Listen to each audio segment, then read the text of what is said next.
Hi, I'm going to continue reading here. New Bottles for New Wine, 1957, Julian Huxley. Of course, he was the original president of UNESCO. He stated this would be the world education scheme to interject Malthusian evolution and eugenics as policy for the rest of the world. He publicly stated that. Evolution in the human sector. This is from page 23 again of New Bottles for New Wine, 1957. And he's saying it in regard to the concept of transhumanism, this final evolution of conscious evolution, alchemical evolution of man by the master race. Evolution in the human sector consists mainly of changes in the form of society, in tools and machines, in ideas, in new ways of utilizing old innate potentialities instead of in the nature of those potentialities as in the biological sectors. So what's he saying? Again, the master race, the adepts, must use the tools of anthropology, biology, psychology, et al. In order to make that transition that Charles Galton Darwin talked about, that Bertrand Russell talked about, that H.G. Wells talked about. So what else does he have to say? The advance of knowledge, both in the natural and in the human sciences, had led to modifications in the God hypothesis.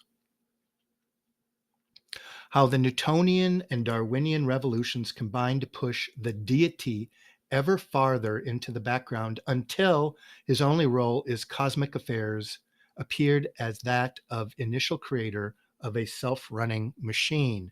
And that's very much of a deist sort of ideas. The American founders, in particular Jefferson and Hamilton, with their occult backgrounds, are very much considered deists. That's the idea that perhaps there was a creator, but he wound this thing up and he's an absent landlord right now. So that was part and parcel of putting that idea into the mechanics of a political social system. And now, after it's been spinning for nearly 200 years at mid-20th century, they're saying until only the cosmic affairs appears the initial creator run. How with increasing knowledge of the orderly workings of nature, the idea of miraculous intervention, this is what I'm going over and over. We have that absentee landlord. Now with the science, the anthropology, the technology, we have the technology.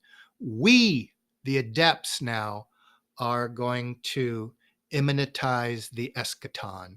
We're not going to wait for our creator and his plan of ascension. We, the master race, the messianic class, will make it happen.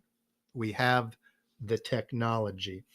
The ideas of miraculous intervention has grown progressively less and less tenable until it has now become repugnant and indeed intellectually immoral to a growing body of those trained in the scientific tradition. How theistically minded astronauts, astronomers, and philosophers have been reduced to presenting God in the unsatisfying role of cosmic mathematician. So what is he saying there?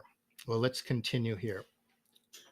This is from page 287. 20th century man, it is clear, needs a new organ for dealing with destiny. And again, so I'm calling this deep state esoteric biopolitics, population control, and the destiny of man, because these PR people for the oligarchical elite, the messianic master race, are revealing their plan that of apotheosis, of godhood, of ascension. 20th century man, it is clear, needs a new organ for dealing with destiny.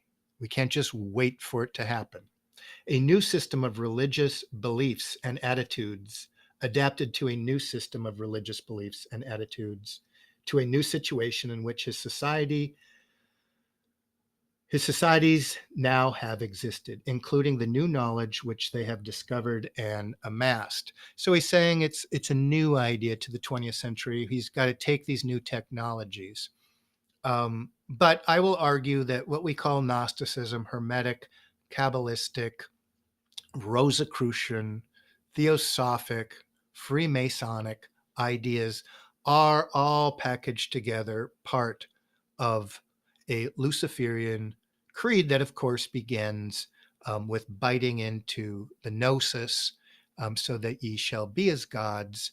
And part of that process, of that knowledge, is taking into your hands alchemically to transition something from the material into the non-material, something from nothing into something, turning that Big Bang theoretically into a plan for ascension. But interesting, as Lily Kay noted, when it goes at the genetic level, all of the money at the 20th century to try to decode, reverse engineer creation, um, has turned up nothing. They cannot decode that. Why? Because Lucifer is a counterfeiter and not a creator.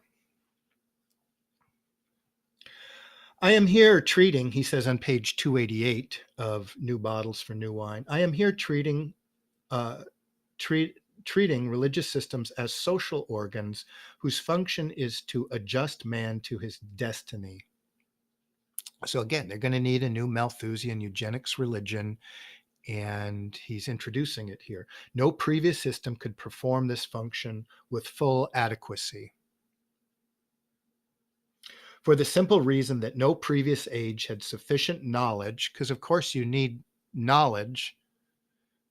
So within the Gnostic tradition, knowledge to construct an adequate picture of the drama of destiny or of the protagonist man. And finally, he's going to combine Malthusian evolutionary ideas now in controlling the destiny of man through science and anthropology and biology into the final culmination of what he will call evolutionary humanism, or transhumanism. But here's what he means by this. There should no longer be any talk of conflict between science and religion, between scientific knowledge and certain religious systems. On the contrary, religion must now ally itself wholeheartedly with science. Teilhard did that well. Through evolutionary biology, what Teilhard was talking about, it has already indicated the nature of human destiny. Scientific study is needed to give religion a fuller understanding of destiny and to help in devising better methods for its detailed realization. And that, again, has been the reading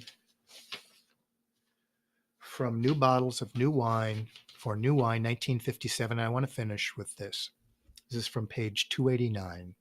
Huxley says of evolutionary humanism. It now remains for religion